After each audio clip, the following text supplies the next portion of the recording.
Yeah, hi everyone. I'm here with Pete Colby from Pragmatism. My name's Matt Godby from Godby Credit Management, and we just wanted to have a bit of a chat about the challenges of the furlough scheme and what that's having on businesses in general. So, morning, Pete. Good to see you. Hi, Matt. How are you doing? Yeah, very well indeed. Thank you. Yeah. Good. So, what are your experiences of some of the challenges that furlough are throwing up from your side? Um, at the minute, it's really there's lots of queries. There's the lots of us out there are getting various queries about how employees are furloughed, etc. But the things that I'm focusing on at the moment is really preparation for returning employees from furlough and helping organisations to avoid disputes, because there are lots of things happening that I think potentially could end up in disputes going forward. And really it's that preventative side that we're focusing on to try and help HR professionals, businesses, etc., to try and avoid the disputes that you can just see coming down the line. So businesses aren't actually allowed to use those furloughed workers to continue any work at all, are they? No, it's one of the things that we're seeing. I mean, I'm getting all sorts of queries about, and it's often from employees rather than employers. My boss is asking me to do bits of work whilst I'm on furlough, and I think that there's been lots in the press about Sports Direct and secret WhatsApp groups to try and get people to do work, and obviously it's pretty obvious that that's inappropriate. But there are some things that's happening. Like actually on 3 occasions, I've had queries about people who are on furlough but are being maintained at their salary. So the company's funding the extra 20%. And the companies, for some reason, think that they can therefore ask their employees to do 20% of their job, and almost splitting the job description down and saying, right, here's a fifth of the job, you do that. And so no, any work that is contributing to the commercial profits, etc., of the business is absolutely a no-no. I think one of the areas that me and my business deal in the cold hard cash, which is absolutely crucial at the moment, and we're seeing businesses failing left, right, and centre because of a lack of cash flow. Yeah.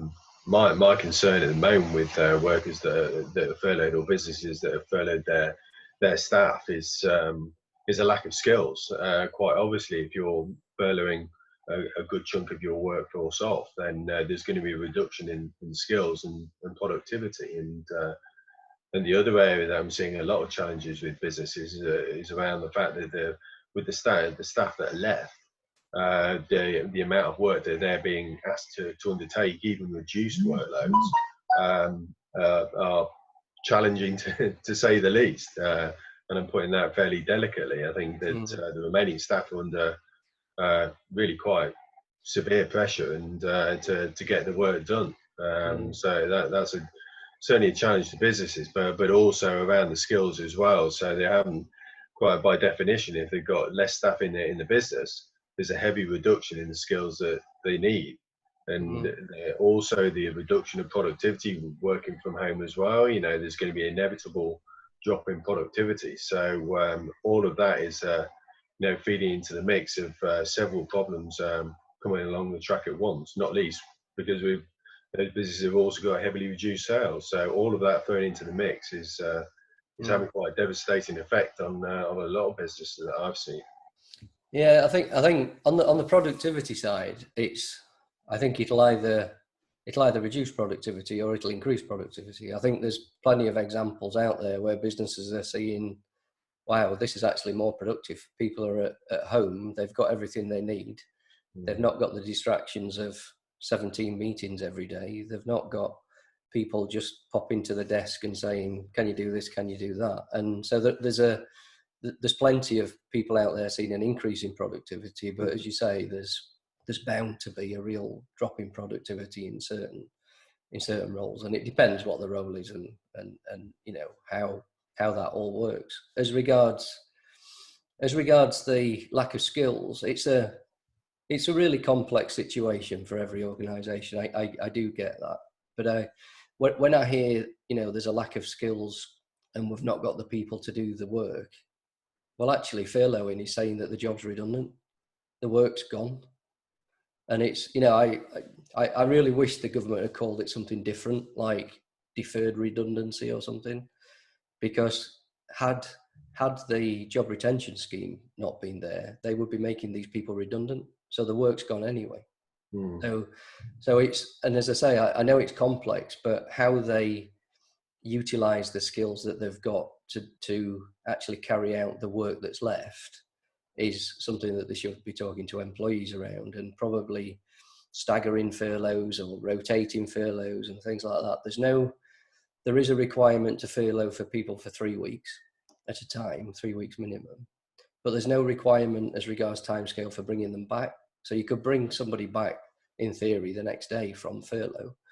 If you put them back on furlough, it's another 3 weeks again.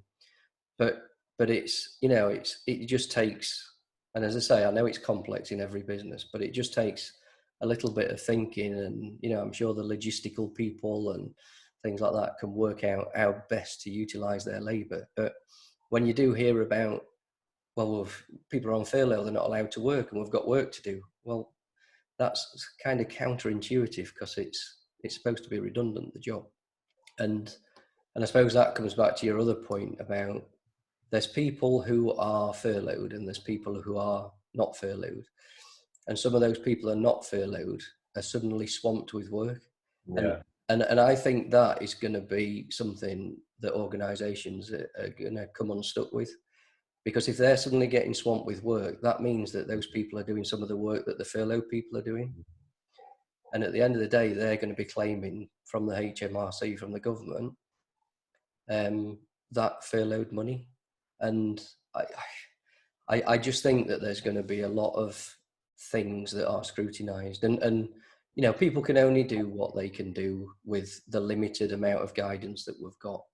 But if you just take the general principle of the work's gone, which means the job's redundant, which means the person's furloughed, as soon as you get into somebody else is doing the work or the individual's doing some of the work, it's going to be scrutinised by HMRC, and it is fraud. So, you know, you can just see those issues coming down the line.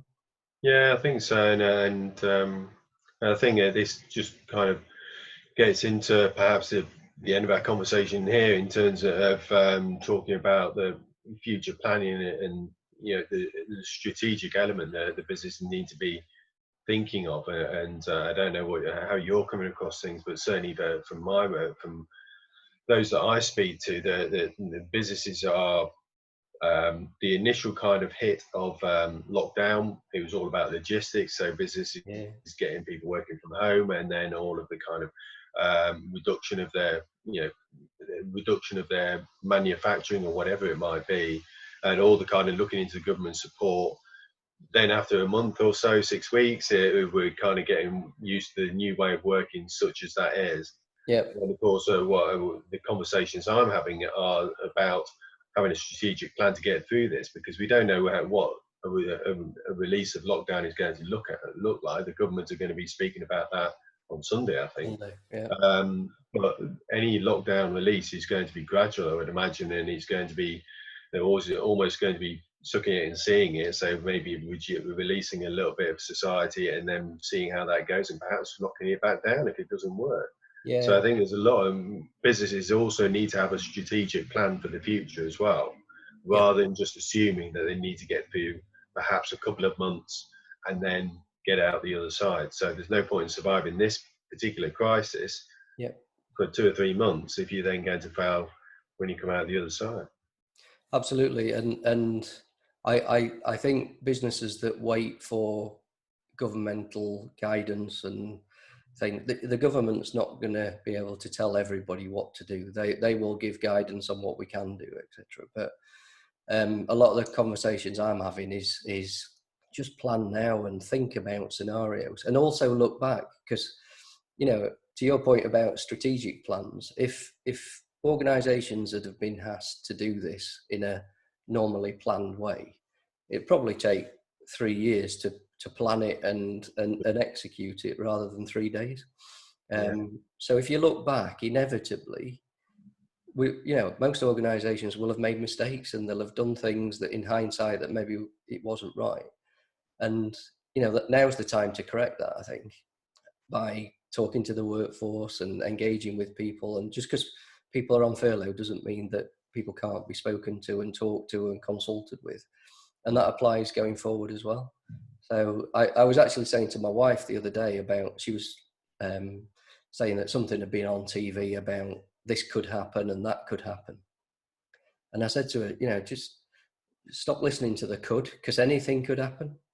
If somebody had said 6 months ago that we're going to have a major pandemic and, I don't know, 60, 70% of employees are all going to be at home and we're not going to be allowed to go out and we'll have to wear masks, we'd have all laughed at that. But it was true that it could have happened, and it did. So, to me, I've said to her, just wait for this will happen, and this is what the rules are, etc. But to me, involving employees and talking about being honest and saying we don't know the answer, but what scenarios could we plan for? What if this happens? What shall we do? And just being prepared is so key at this stage.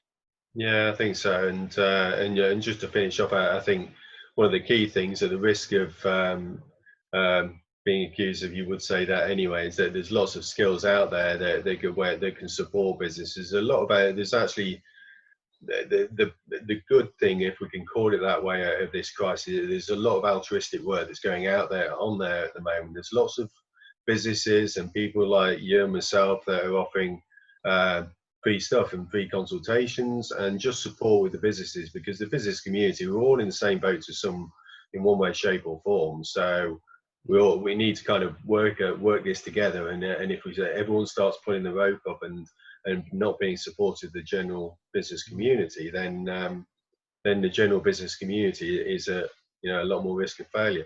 So there's lots of free advice out there from all of us, really. So if anyone wants to speak to either of us, then please do get in touch. But yeah, meantime, Pete, it was great to speak to you again, and we'll put a link to both of our websites at the bottom here. And nice to speak to you again, and I'll speak to you again soon, Pete.